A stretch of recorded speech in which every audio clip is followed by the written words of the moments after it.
Hello everyone welcome to my channel ji Rampal. ਅੱਜ ਦੀ video ਵਿੱਚ ਅਸੀਂ ਗੁਰੂ ਸਾਹਿਬ ਬਾਰੇ ਇਹ ਪੈਰਾਗ੍ਰਾਫ ਟਰਾਂਸਲੇਟ ਕਰਾਂਗੇ। ਸੋ ਇਸ ਨੂੰ ਧਿਆਨ ਨਾਲ ਸਿੱਖ ਲੈਣਾ ਅਤੇ ਬਾਅਦ ਵਿੱਚ ਖੁਦ ਟਰਾਂਸਲੇਟ ਕਰਕੇ ਦੇਖਣਾ। ਚਲੋ ਸ਼ੁਰੂ ਕਰਦੇ ਹਾਂ। ਪਹਿਲੋਂ ਅਸੀਂ ਵਰਡ ਮੀਨਿੰਗਸ ਵੇਖਦੇ ਹਾਂ। ਕਰੈਕਟਰਿਸਟਿਕਸ ਵਿਸ਼ੇਸ਼ਤਾਵਾਂ। ਕਾਮਨ ਸਧਾਰਨ। ਓਬੀਡੀਐਂਟ ਆਗਿਆਕਾਰੀ। ਮਿਆਡੋਜ਼ ਚਰਾਂਦਗਾਹਾਂ। ਪ੍ਰੋਫਿਟੇਬਲ ਡੀਲ ਮੁਨਾਫੇ ਵਾਲਾ ਸੌਦਾ। ਸੂਟ ਪਾਉਂਦਾ। ਐਸੋਸੀਏਟਡ ਸੰਬੰਧਿਤ। ਲੌਜਿਕ ਤਰਕ।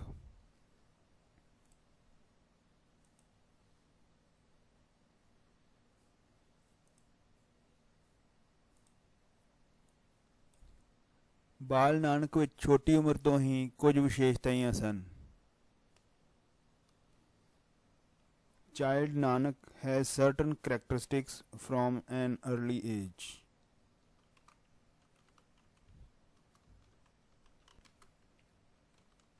An early age ਛੋਟੀ ਉਮਰ ਤੋਂ ਹੀ। certain ਕੁਝ ਖਾਸ ਵਿਸ਼ੇਸ਼ਤਾਵਾਂ ਜੋ ਆਮ ਬਾਲਕਾਂ ਵਿੱਚ ਨਹੀਂ ਹੋਇਆ ਕਰਦੀਆਂ। which ਜੋ ਇੱਥੇ ਆਪਾਂ ਲਵਾਂਗੇ which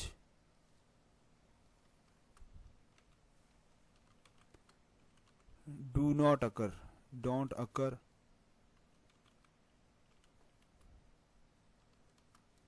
in common children।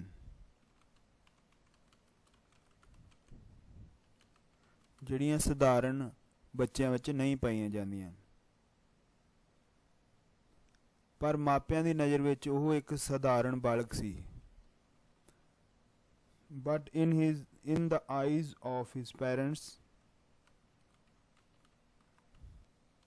ਮਾਪਿਆਂ ਦੀ ਨਜ਼ਰ ਵਿੱਚ he was a normal child ਜਿਸ ਲਈ ਉਹ ਉਸ ਨੂੰ ਹੋਰ ਬਾਲਕਾਂ ਵਾਂਗ ਵਿਚਰਦਾ ਦੇਖਣਾ ਚਾਹੁੰਦੇ ਸਨ। for which ਜਿਸ ਲਈ for which they want to see ਵੇਖਣਾ ਚਾਹੁੰਦੇ ਸਨ। they wanted to see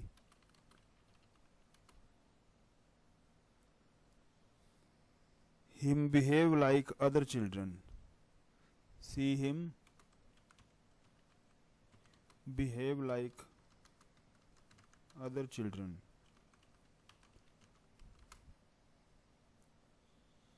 Nanak ਬਹੁਤ ਹੀ ਆਗਿਆਕਾਰੀ ਪੁੱਤਰ ਸੀ। Nanak was a very obedient son।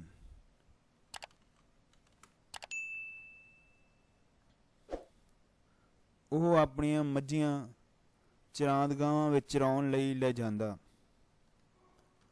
he used to take his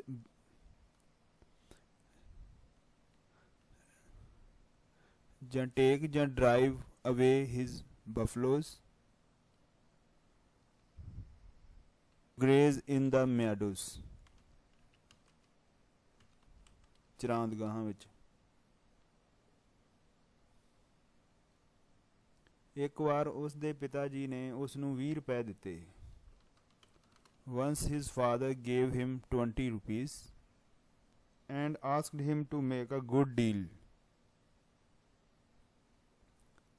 and asked him to make a profitable deal।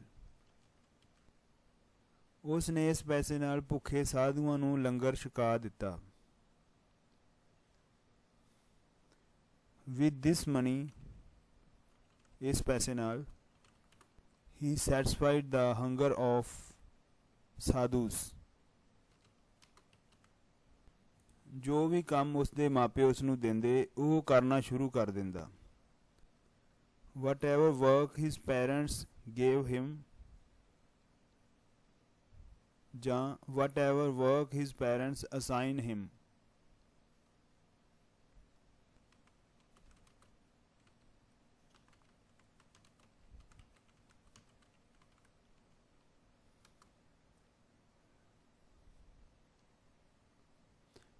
ਪਰ ਹਰੇਕ ਕੰਮ ਕਰਨ ਦਾ ਤਰੀਕਾ ਉਸ ਦਾ ਆਪਣਾ ਹੀ ਸੀ।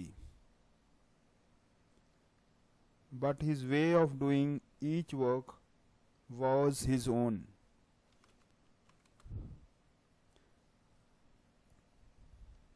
ਜੋ ਉਸ ਦੇ ਮਾਪਿਆਂ ਨੂੰ ਨਾ ਭਾਉਂਦਾ।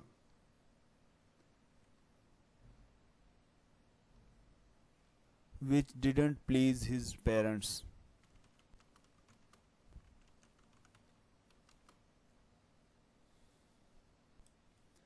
ਅਜਿਹੇ ਸਾਰੇ ਕੰਮ ਨਾਨਕ ਦੁਆਰਾ ਤਲਵੰਡੀ ਵਿੱਚ ਰਹਿੰਦੇ ਹੋਏ ਕੀਤੇ ਗਏ। ਅਜਿਹੇ ਸਾਰੇ ਕੰਮ all such works were done by Nanak Talwandi ਵਿੱਚ ਰਹਿੰਦੇ ਹੋਏ while living in ਤਲਵੰਡੀ। ਅਜੇ ਵੀ ਤਲਵੰਡੀ ਵਿੱਚ ਬਹੁਤ ਸਾਰੇ ਰੁੱਖ ਅਤੇ ਕਈ ਖਾਸ ਥਾਵਾਂ ਦਾ ਸੰਬੰਧ ਗੁਰੂ ਨਾਨਕ ਨਾਲ ਜੋੜਿਆ ਜਾਂਦਾ ਹੈ।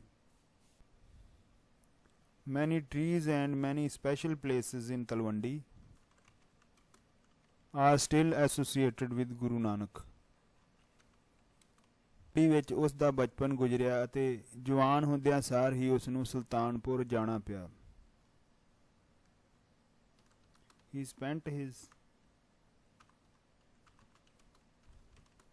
childhood in Talwandi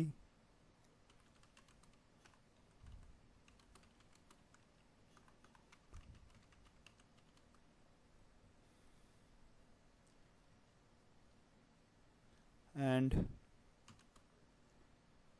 as a young man he had to go to Sultanpur ਜਿੱਥੇ ਆਪ ਜੀ ਨੇ ਮੋਦੀ ਖਾਨਾ ਚਲਾਇਆ।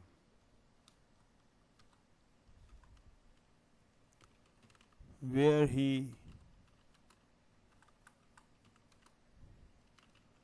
ran a